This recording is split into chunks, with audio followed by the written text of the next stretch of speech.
Hello friend, good morning. কেমন আছো? আশা করি ভালো আছো। আমি খুব ভালো আছি। তো কদিন ধরে তোমাদের সাথে কিছু শেয়ার করব, তো সময় হয়ে উঠছে না। আর আমি মালদাতে থাকি, আমার বাড়ি মালদা। আমার গ্রামের বাড়ি, আমার শ্বশুর বাড়ি গ্রামের সাইডে, আর আমার বাবার বাড়ি কোচবিহার। তো আমার হাজব্যান্ড যেখানে জব করে ও সেখানেই থাকে, আর আমি ছেলেকে নিয়ে মালদাতে থাকি। আর আমার বাবা কোচবিহারে থাকে। আমি ছেলেকে নিয়ে একা থাকি, আর আমার বাবাও একা থাকে, কারণ আমার মা পরলোক গমন করেছে।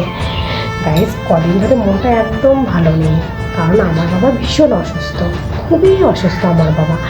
আমার এইরকম কন্ডিশনের মধ্যে আমি বাবাকে আমার কাছে এনে রাখবো সেটাও পাচ্ছি না, আর আমি বাবার কাছে গিয়ে থাকবো সেটাও পাচ্ছি না। কারণ আমার ছেলের পড়াশোনা আছে, ওর স্কুল আছে। তোমরা হয়তো বলতে পারো, হ্যাঁ তুমি তো ওখানে গিয়ে থাকতে পারো, কিন্তু এটা সম্ভব হয়ে ওঠে না। কারণ আমার ছেলের স্কুল, টিউশন আমি কত ক্ষতি করব। গত 2 মাস আগে আমাকে ফোন করে বলা হয় যে বাবা খুব অসুস্থ, খুব সিরিয়াস। তো বাবা নাকি স্ট্রোক করেছিল। আর আমি এমতো অবস্থায় আমি এতটাই ভেঙে পড়েছিলাম, এতটাই আমাকে একাকিত্ব মনে হয়েছিল যে আমার জীবনে মনে হয় বাবাই সব। খুব কান্নাকাটি করছি, খুব ভেঙে পড়ছি, কারণ এটা হওয়ারই কথা। কারণ আমার বর আমার পাশে থাকে না, আমার শ্বশুরবাড়ির লোক আমার কাছে থাকে না। আমাকে সবসময় একাই থাকতে হয়, একাই লড়তে হয়, একাই বাঁচতে হয়। সমস্ত প্রবলেম আমাকে একাই ক্রিয়েট করতে হয়। তো একাকিত্ব লাগাটা অস্বাভাবিক নয়, এটা স্বাভাবিক ব্যাপার। তো সেদিন আমি সারাদিন কান্নাকাটি করার পর আমি ছেলেকে নিয়ে উত্তরবঙ্গ এক্সপ্রেসে করে রওনা দিয়ে দিই। পরের দিন সকালে গিয়ে পৌঁছে যাই, গিয়ে দেখি সত্যি বাবা ভীষণ অসুস্থ। বাবাকে কোনো এক নার্সিংহোমে অ্যাডমিট করানো হয়। বাবা সেখানে 3-4 দিন থেকে যায়, আর 2-4 প্যাক ব্লাড বাবাকে দেওয়া হয়। 2-4 দিন থাকার পর ছুটি দেওয়া হয়, বাবাকে নিয়ে বাড়িতে চলে যাওয়া হয়।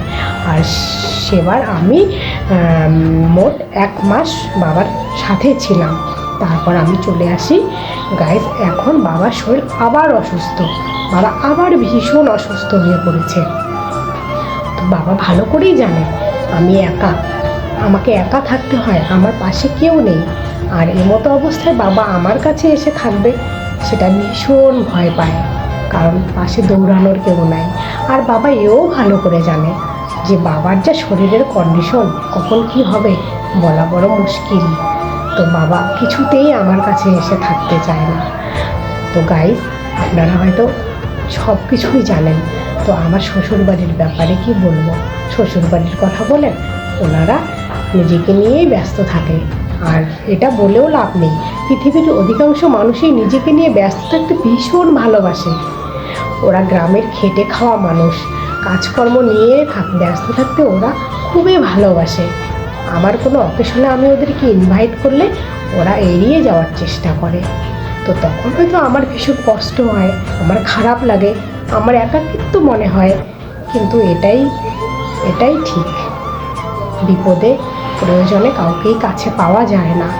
তো আমার বর আমাকে সবসময় আমার কাছে থাকে, পাশে থাকে, আমাকে সবসময় ফোনে বুঝায় যে এতে কষ্ট পাওয়ার কিছু নেই, এভাবেই চলতে হবে। যেহেতু আমি তোমার কাছে থাকি না, তোমাকে এভাবেই মেনে নিতে হবে, এভাবেই চলতে হবে, একাই লড়াই করতে হবে, একাই বাঁচতে হবে, এর নাম জীবন। হয়তো বা এই একাকিত্বটা সবার জীবনে আসে না, কিন্তু আমার জীবনে একাকিত্বটা সব থেকে বেশি কঠিন আর বেশি সম্মুখীন হতে হয় আমাকে। তো গাইস, অনেকক্ষণ থেকে তোমাদের সাথে বক করেছি। তো ভুল ত্রুটি হলে আমাকে মাফ করে দিবেন। ভালো থাকবেন, সুস্থ থাকবেন। টাটা।